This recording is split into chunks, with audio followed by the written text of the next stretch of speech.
Mastering practical phrases. Adjust the slide. Hello, language enthusiasts. Today, we're diving into a practical and common English phrase, adjust the slide. Whether you're in a business meeting, attending a lecture, or giving a presentation, understanding and using this phrase can be incredibly useful.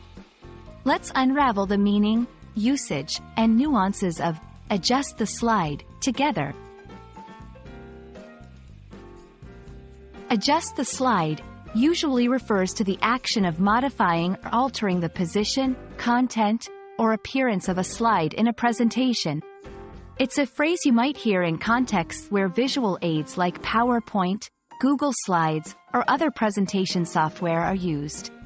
The adjustment could be about the content, the format, or even the order of the slides. This phrase is commonly used in academic, professional, or any setting where presentations are a norm. 1. During a presentation, you might hear a speaker say, "Let me adjust the slide," to ensure that the audience is focusing on the correct information or that the slide is visible and clear to everyone. 2. In collaborative settings, in team meetings or group projects, you might hear, "Can you adjust the slide to include this data?" This indicates a request for modification or addition of content. 3. Technical contexts. Sometimes, the phrase can be used in a more technical sense, like adjusting the transition or animation of a slide, with a request like, "Please adjust the slide transition to be smoother."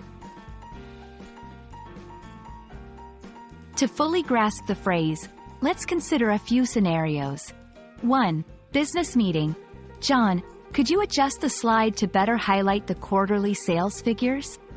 We need that to be the focal point for our discussion. 2. Academic presentation. "I need to adjust the slide to include the latest research findings before we present to the class." 3. Workshops or seminars. "The feedback on this slide is too small to read. Could you adjust the slide so that the text is larger and more legible?" Adjust the slide is more than just a phrase. It's a practical instruction often used in professional and academic settings. It's about ensuring clarity, precision, and effectiveness in communication, especially during presentations. We hope this video has shed light on the nuances of this phrase, empowering you to use it confidently and appropriately. Keep practicing, keep learning, and remember, every phrase you master is a step closer to fluency in the English language. Until next time.